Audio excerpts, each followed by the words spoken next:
안녕하십니까. 사회복지 행동론을 담당하고 있는 박현태라고 합니다. 어, 오전에 그러니까 인사드리고 와서 이제 강의 녹화한다고 앉았는데요. 어, 오전에 너무 급하게 이야기하다 보니까 사회복지 상담과에 입학하신 걸 진심으로 축하한다는 말을 오전에 못 드렸던 것 같아요.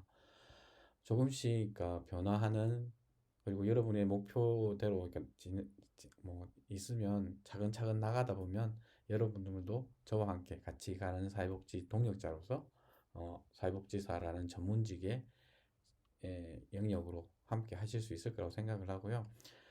너무 조급하게 생각을 안 하셨으면 좋겠어요. 특히나 이제 함께 공부하시는 분이 72분이나 되시다 보니까 주말반은 그렇고 주중반은 7명 이렇게 되다 보니까 좀 다른 이야기들을 할 수 있어요. 그러니까 뭐 경험의 베이스가 다 다르기 때문에 하지만 내가 하고자 하는 또 사회복지의 길, 상담의 길이 또 다를 수 있기 때문에 너무 옆 사람과 뭐 이렇게 비교, 경쟁 이렇게 안 하셔도 될 것 같습니다. 그래서 차근차근 따라오시다 보면 함께 좋은 부분으로 이끌어 저는 여러분하고 같이 가기 위해서 준비할 거고 여러분도 따라오시다 보면 도움이 되지 않을까라는 생각을 해봅니다. 뭐 이런 이야기 드렸고요. 이메일 이거는 꼭그 기억을 해 두셔야 될 것 같고요. 전화번호 아까 알려드린다고 했는데 뭐 이렇게 전화번호 쓰실 일은 별로 없을 것 같아요. 제가 전화번호가 두 대이다 보니까 뭐 업무용으로 사용하는 게 있고 또 그러니까 문자만 받기 위해서 이렇게 하는 번호가 있습니다. 그래서 010 7226-1377이라는 번호로 이제 문자를 주시면 제가 답변을 드리고 이렇게 하겠습니다. 그 부분은 그러니까 저희들이 공식적인 게 아니라 제가 개인적으로 열어두고 있는 채널이기 때문에 그렇게 하면 될 것 같고요. 어, 저번에 이제 그 OT 할 때 말씀드렸는데요. 제 메일로 꼭 여러분의 지메일을 만드셔야 됩니다. 뭐 다른 네이버 이렇게 만드시면 또 안 되고, 지메일을 오시면 지메일에 초대장을 보내면 이메일을 체크하시면 구글 문서 소통방으로 들어올 수 있는 부분이 생깁니다. 그러니까 수업 시간에 시연도 이렇게 해보여 드릴 건데요. 그런 부분들 한번 체크해 주시면 좋겠다 싶고요. 두 번째 뭐 이거는 아까 수업 시간에 충분히 이야기 드렸고 올해로 제가 그러니까 김해대학에서 사회복지 상담과 겸임 교수로 진행한 지 한 10년째 일을 하게 되는 해입니다. 그래서 많은 분들이 여러분 앞에 선배로서 지나가셨고 또 특히 올해 같은 경우에는 많은 분들이 그러니까 예전보다 한 2배 이상의 학생이 새롭게 시작하는 부분이 생겼습니다. 그리고 또 다르게 사회적 경제 파트라는 부분들이 생기면서 제가 이제 그쪽 파트에 대한 책임감을 좀 무겁게 가지고 있고 더 많은 분들한테 기회를 드리고자 준비하고 있으니까 뭐 제가 좀 부정적인 이야기를 조금 많이 하는 편입니다. 왜? 그러니까 뭐라 그러니까 백신을 맞듯이 그렇게 되다 보면 어, 여러분들한테 있어서 더 준비할 수 있는 역량들을 더 만들어 드릴 수 있다라고 생각하기 때문에 그렇게 드리는 거고요. 그래서 다양한 부분의 영역들에 연결되어 있다라고 수 있으니까 여러분이 필요한 난 요거 하고 싶어 라는 부분들이 있다면 수업과 상관없이 언제라도 이야기를 주시면 제가 답변을 드리고 컨설팅도 하고 이야기도 나누면서 여러분이 최대한 하시고 싶은 것들을 열어갈 수 있도록 준비해 보도록 하겠습니다. 그리고 뭐 특히나 이제 제가 주 담당이 아동 청소년이다 보니까 요새 청년까지도 확장되고 있죠. 뭐 만들고 싶은 것들. 저는 그러니까 기존에 있는 데에서 활동하는 것보다는 새롭게 만든 것들이 좀 많습니다. 그렇게 하다 보니까 그 만드는 과정에서 남들이 뭐 안 해도 되는 경험들을 조금 많이 했던. 왜냐면 뭐 사회적 협동조합을 만들 때도 마찬가지로 저는 일일이 하나하나 제가 다 했어요. 그러니까 뭐 공정까지도 제가 직접 다니면서 했기 때문에 남들보다 기간은 걸렸지만 어떻게 할 수 있다라는 것들도 어, 분무사를 통해서 하면 쉽게 할 수 있는 것도 제가 해보면서 경험했던 분들을 말씀드릴 수 있을 것 같다고 생각하는 거고 뭐 SK 지원을 받는다든지 뭐 이렇게 대기업의 이런 지원, 모금회를 통한 지원 이런 것들도 마찬가지로 여러분들이 외부 자원을 어떻게 연결해내는가라는 부분들도 중요한 부분이지 않을까 생각을 해봅니다. 그러니까 신흥마을 사회적 협동조합에 대한 이야기를 좀 해보면 저희들도 그러니까 2003년에 도리날이라고 하는 단체 그러니까 자그마한 봉사단체였죠. 1년 예산이 한 200만 원 정도 되는 예산을 가지고 어렵게 운영을 해오던 단체가 이제 3년이 지나서 겁없이 우리도 시설을 하나 운영해보면 좋겠다라는 시설을 해서 그러니까 그때 당시 지금은 이제 뭐 다른 법인에서 운영이 되고 있지만 어, 그 지역 아동센터를 처음 오픈하게 됩니다. 근데 이제 뭐 돈이 있는 것도 아니기 때문에 아까 얘기했던 두리나리의 주축이었던 직원, 그러니까 사회생활하고 있던 직원들이 그 돈을 모아서 월급을 후원해서 그걸 가지고 운영하는 이런 형태의 고민들을 가져가고 그게 한 3, 4년 했던 것 같아요. 그렇게 그 이후로 이제 예산 지원도 받고 뭐 이런 과정들을 거치면서 자리를 찾아가는 부분이었는데 그걸 하면서 그러니까 저희들이 했던 것 중에 하나가 그러니까 뭐라고 할까요? 그러니까 공신력을 가지면 좋겠다라는 내부 논의들을 좀 많이 해서 회원도 늘어나고 했지만 회원들이 저희들이 한 100명 정도 이상의 회원들은 가지고 있거든요. 근데 이제 그런 활동 속에서 공신력에 대한 부분들 뭐 그러니까 그러니까 프로포즈를 하지만 그러니까 조금 괜찮은 시설이나 이런 것들을 위탁 받으려고 하면 실질적으로 법인이 아니기 때문에 안 돼. 이런 것들이 많았습니다. 그래서 사회복지법인도 고민했었고요. 사단법인, 재단법인 여러 가지 형태의 고민들을 했습니다. 저희들도 이제 뭐 규모가 커지다 보니까 재정적인 준비 이런 것들도 다 가지고 있었기 때문에 사회복지법인을 설립할 수 있는 준비는 되었는데 그러니까 조금 마지막에서 그러니까 그랬어요. 왜냐면 사회복지법인을 만들다 보면 나중에 이게 국가 기속이 되는 부분의 문제들이 존재합니다. 그래서 그런 것들에 대한 고민들도 존재하고 해서 잠정 중단하고 있다가 최근 한 3, 4년 전부터 그러니까 화두가 되고 있는 것 중 하나가 사회적 협동조합입니다. 그러니까 뭐 이런 부분이 그리고 사회적 협동조합 같은 경우에는 공익법인의 형태를 가지고 있어서 비영리 법인의 형태를 가지고 있어서 공신력도 가지고 실제로 저희들이 하고자 하는 부분하고 좀 맞아떨어져서 조금 2020년도 2월 달부터 그러니까 준비를 해서 한 실질적으로 한 6개월, 7개월 정도를 내부적으로 점검 만들고 뭐 이런 과정들을 다 거쳐서 교육부를 통해서 만들어 그러니까 인가받고 법인화하고 뭐 이런 과정들을 거쳐고 지금은 원래 투리나리가 운영하는 시설들을 거의 신어마을 사회적 협동조합으로 운영 주체를 변경하는 과정들을 거쳐 왔었습니다. 그래서 지금 현재는 신어마을에서는 실질적으로 3개의 시설을 운영하고 있고요. 그러니까 공동생활 가정 2개, 그리고 학대 피해 아동 쉼터라고 해서 김해시로부터 위탁을 받아서 운영하는 거 1개를 하고 있고요. 또 두리나리는 이제 그러니까 저희들이 있는 청소년 센터만 그러니까 거기에 운영하고 있는 형태로 그러니까 가고 있습니다. 이어서 이제 뭐 그렇게 운영을 하고 있고 여기서 이제 저희들이 하고 있는 청년, 그러니까 보호 종료 청년들의 청소년들의 그러니까 자립을 지원하는 사업을 할 수도 있었어요. 근데 저희들은 내부적으로 복지시설을 운영하는 조직은 재정적인 부분이나 여러 가지 외부의 뭐 이렇게 압력 이런 것들로부터 이렇게 안전해야 된다라는 판단하에 보호 종료 청소년들의 자립을 지원하는 사업은 별도의 법인을 만드는 것이 좋겠다라는 논의 속에서 지푸라기 협동조합을 만들게 됩니다.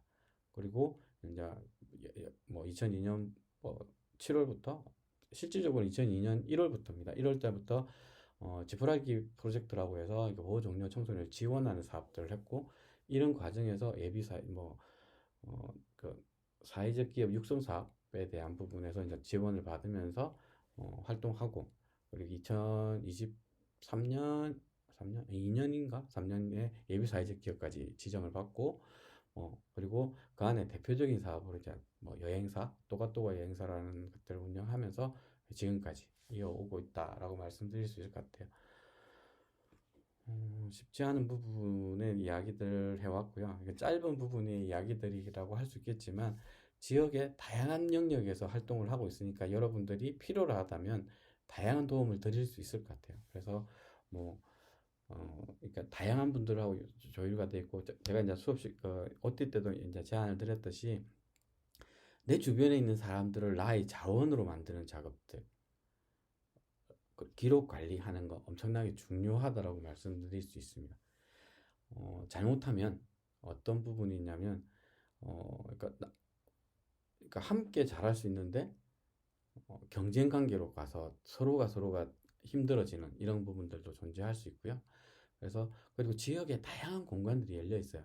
그러니까 지금 그러니까 언뜻 그러니까 여러분이 가장 많이 보는 게 복지관, 뭐 노인복지관 있고 장애인복지관이 있는데 복지관 하면 떠오르는 게 어떤 것이 있을까요?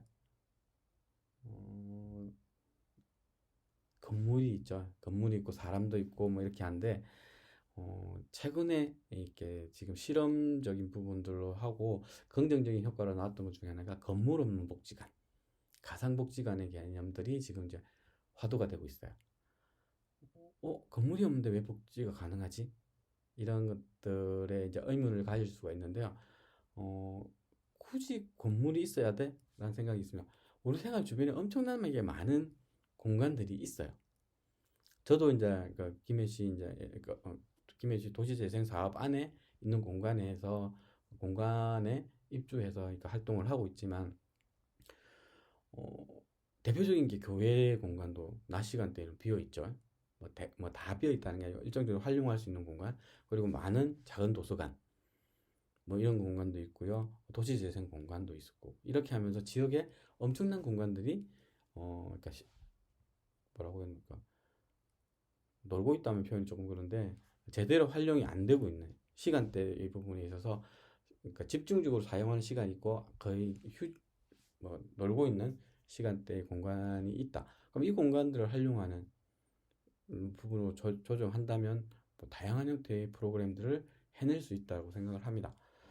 저희들도 지금 이제 그러니까 제가 있는 삼방 어울림 센터의 공간을 보면 지금 이제 그러니까 원래는 어른들 시니어 뭐를 위해서 하는 공간이었다면 그 시간이 사용하는 시간이 좀 뭐라고 한정적이다 보니까 그거를 피해서 김해교육청과 함께 이제 동김해 행복마을학교라는 프로젝트가 준비가 되고 있고요. 그리고 김해대학하고 저희하고 이제 프로젝트를 해서 보건복지부에 따온 그러니까 아까 이야기 드렸던 청년 사회 서비스 사업단 내서 그러니까 초등 돌봄 프로젝트를 한다든지 그리고 마을에 있는 강사들이 모여서 다양한 프로젝트를 하면서 그 공간의 시너지 효과를 높여내는 이런 작업들을 하게 됩니다.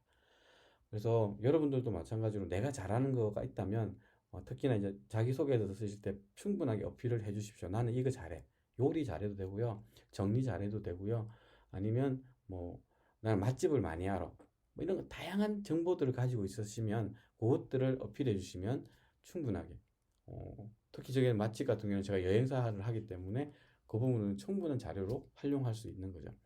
그래서 저희들도 여행 뭐 하면서 이렇게 이끌어가는 이거 조정해 나가는 부분들이 생기지 않을까 합니다. 그래서 여러분들 좀 많이 도와주시고요. 어 그리고 그러니까 학생과 제자도 중요한 역할이지만 지역에서 같이 고민하는 어떻게 보면 지역 주민 네트워크가 될 수도 있다라고 생각하는 거 꼭 김해가 아니고 뭐 다 부산에 있다도 뭐 글로벌 세상에 뭐 지금 이제 다 열려 있으니까 그거는 그 공간의 거리상의 문제는 별로 안 중요하다고 생각합니다. 그리고 지금 저희들이 이제 아까 또가또가 여행사 간단하게 얘기 드리면 지금 이제 올 상반기 때 대표적인 상품으로 해서 10개 공간을 묶어가는 스탬프 투어 이런 것들도 준비를 하고 있어요. 그래서 그거에 대한 이제 정보인 것도 마찬가지로 거기에 가이드로 여러분들이 참여하실 수도 있고 뭐 이렇게 하니까 자원봉사자들도 있고 필요하고 하니까 그런 부분을 서로 윈윈할 수 있는 나는 아이들을 잘 봐. 아니면 뭐 나는 역사에 관심이 있어서 어디라도 짧은 시간에 역사 인식해서 해설할 수 있어. 이것도 하나의 방법이 되는 거고. 그러니까 너무나 그러니까 뭐, 그러니까 뭐 예전에는 사회복지 현장이 딱 하나의 영역으로 복지관이면 복지관, 지역아동센터 이렇게 되는데 지금은 이게 다 네트워크로 연결돼 있어서 서로가 서로를 도와주면서 성장하는 부분이 필요하다. 저는 이제 2000, 한 10여 년 전부터 이야기하는 게 특히 지역 아동센터하고 이렇게 한 부분이 색깔을 가져야 된다고 생각해. 모든 센터들이 똑같은 프로그램을 지금은 그렇게 하고 있어요. 평가 때문에. 근데 저는 이건 반대예요. 왜냐하면 A라는 센터하고 B라는 센터가 똑같다면 굳이? 이라는 생각이 듭니다. 그래서 A 센터는 뭘 잘하고 B 센터는 뭘 잘하는데 서로 교류하면서 같이 성장할 수 있는 부분이 만들어지면 좋겠다라는 생각을 해봅니다. 그러니까 2주차 첫 타임은 그러니까 이거는 실질적으로 제가 활동했던 내용들을 그냥 중심으로 해서 이런 부분들이 준비되었다라는 것들로 만들어 가보겠습니다. 저는 그러니까 참여연대에서 했던 기억들이 저한테는 많은 도움이 되었어요. 그러니까 특히 부산에 있는 참여자치시민연대에서 활동하면서 어떻게 보면 사회생활의 첫 번째였어요. 사회생활 첫 번째 활동을 했었고 이 속에서 회원 관리라는 부분들의 역할들을 배우게 됩니다. 그래서 그분들의 그러니까 회원들의 심리 상태 어떻게 대하면 회비를 잘 낸다 이런 것들에 대한 부분을 짧은 시간에 했던 것 같아요. 그래서 이제 그 부분을 정리했고요. 그 첫 사회 지을 때 한마음 학원 같은 경우에는 처음에는 저도 이제 왜곡된 사고가 있었죠. 두려웠어요. 같이 한 방에 자야 된다는 것도 두려웠고, 근데 그건 3일 만에 깨졌어요. 똑같은 사람이다라는 부분에 있어서 그런 부분들에 있고 에피소드도 많았어요. 그리고 지금 저희 이제 신원마을 사회적 협동조합에 있는 이사장님 같은 경우는 여기서 만나서 그러니까 이분하고 저하고 둘이서 저희 단체를 만들고 지금까지 20여 년 이상을 티격태격하면서 만들어 오고 있는 어떤 사람을 만나냐에 따라서 여러분들도 하고 할 수 있는 것들이 많이 바뀝니다. 그러니까 저하고 이사장은 거의 뭐라고 해야 성격이 정반대라고 보시면 돼요. 이사장님은 엄청나게 꼼꼼하시고요. 저는 저지르는 걸 좋아하고 이렇게 되니까 서로가 이렇게 하면서 욕하면서도 기본 전제를 동의하고 있기 때문에 아동 청소년에 대한 부분을 이렇게 풀어보자.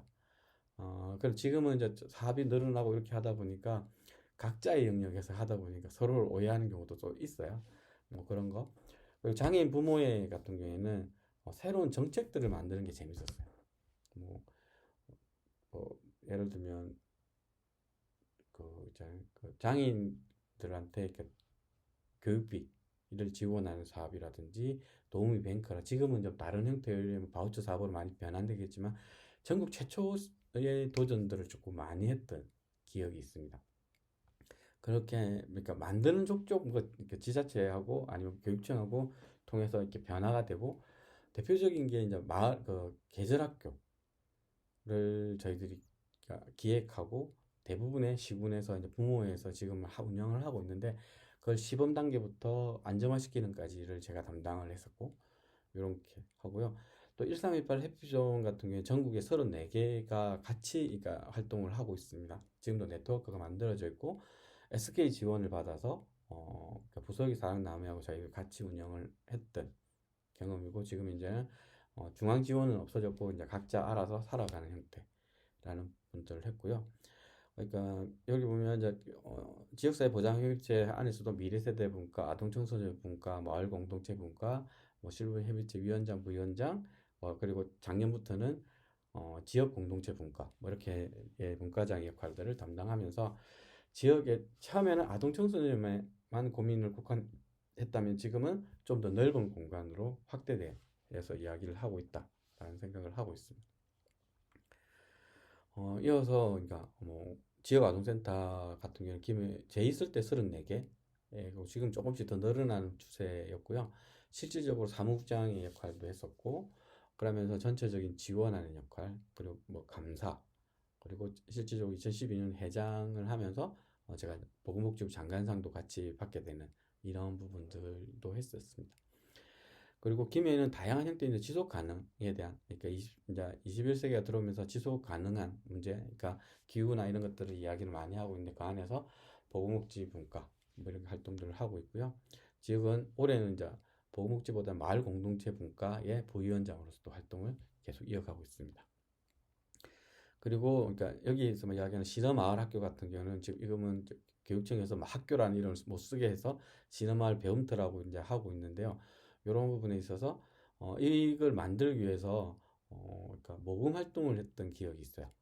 그것도 이제 직접 밖에 나가서 모금했던 게 아니고 온라인을 통해서 제가 쓸 수 있는 뭐 SNS를 다 활용을 해서 밴드부터 시작해서 다 활용을 해서 실질적으로 한 1,500만 원 정도의 모금을 2개월, 3개월 만에 했었습니다. 그렇게 하고 그 돈을 가지고 기본 베이스를 가지고 다양한 형태의 프로젝트를 진행을 했고요. 남들 안 하는 형태를 좀 많이 했어요. 어, 숲속 캠핑 교실 뭐 이렇게 해서 캠핑 가갖고 애들한테 이제 다양한 체험 활동을 하는.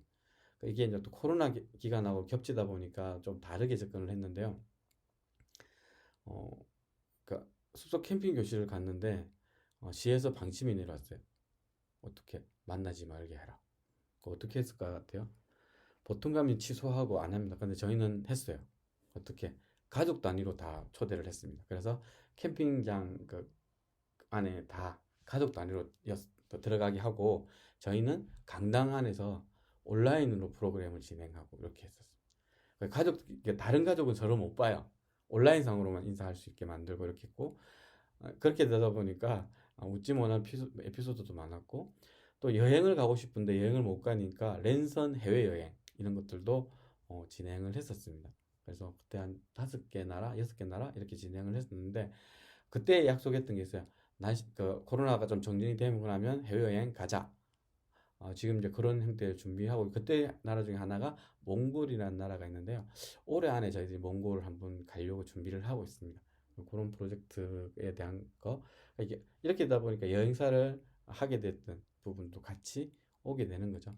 그래서 마을학교 하면서 많이 배우게 되고, 이렇게 마을학교 했던 게 동력이 되어서 교육청하고 이 부분에서 이제 동김의 행복마을학교를 같이 만들게 되고, 그 안에 운영위원, 뭐 전체적인 그 마을 공동체, 교육 공동체의 대표 이런 활동들을 하게 되는 부분이 있습니다. 뭐 전문 분야라고 해보니 뭐 제가 이때까지 했던 내용들 이야기하니까, 제가 알고 있는 내용이니까 자신 있게 이야기할 수 있는 거죠. 뭐 이론적으로 배워서 하면 할 수는 있는데, 그러니까 조금 뭐라고 이야기하죠. 그러니까 내용이 다르겠죠. 그래서 행정론도 마찬가지예요. 제가 경험했던 내용을 이야기할 때는 힘이 조금 많이 들어갈 거고요. 자신 있게 이야기하는데, 그게 아니고 조금 다른 이야기들을 하게 되면 그러니까 그냥 전달하는 내용들이 될 수밖에 없을 수도 있어요. 그래서 그럴 때는 충분하게 다시 논의하고 그분들하고 저도 견학을 가게 됩니다. 그리고 현장에 있는 이야기들 공간, 그러니까 이제 내년, 그러니까 주중반 같은 경우에는 다음 주 수요일 수업을 외부에서 합니다. 다른 외부에서 하는 그 세미나가 아니죠. 설명회에 가서 수업을 듣고 그 리포트를 제출하는 형태로도 전환을 합니다. 뭐 이런 부분 하면서 제가 모르는 분야는 그분들이 더 잘하니까 그 들으면서 하고, 또 외부 전문가를 초대해서 이야기하는 제 수업 시간에 이런 작업들도 할 겁니다. 그래서 궁금한 거 있으면 미리 이야기를 해주셔야 그래 그분들을 섭외하고 수업에 초대할 수도 있습니다.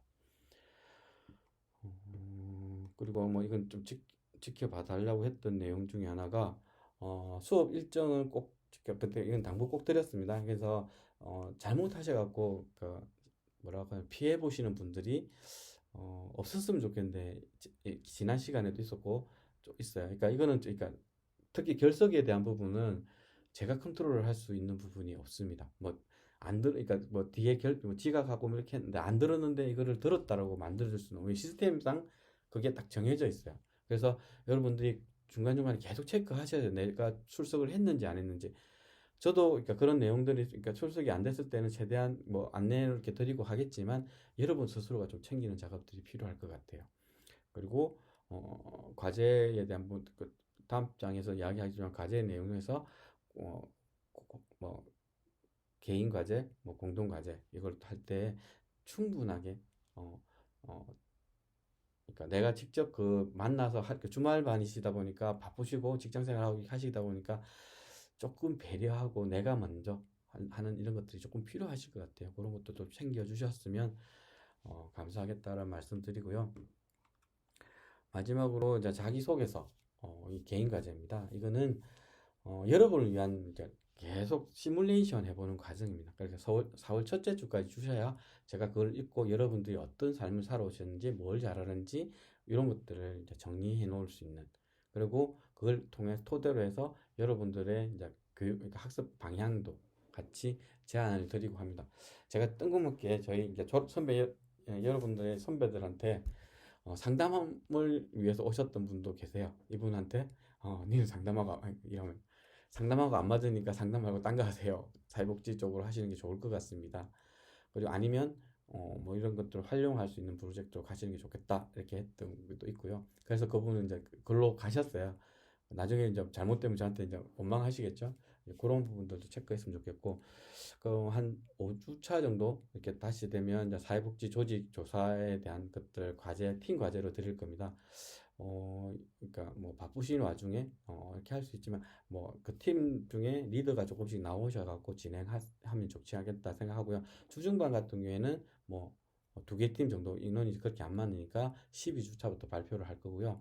주말반 같은 경우에는 좀 빨리 해야 될 겁니다. 그러니까 주말 9주차부터 발표하고 중간고사 이후 바로 할 겁니다. 그러니까 7명 내외에서 팀으로 하고 온라인으로 발표에 대한 고민들도 가져볼 겁니다. 근데 그게 쉽지 않아서 뭐 여러분들이 이제 뭐 동영상을 찍어서 보내주시면 제가 수업 시간에 활용하는 이런 형태도 있는데 너무 힘들면 여러분들이 저한테 원망이 많아지지 않을까? 그래서 최대한 그러니까 대면 수업할 때 발표하는 걸로 가겠습니다.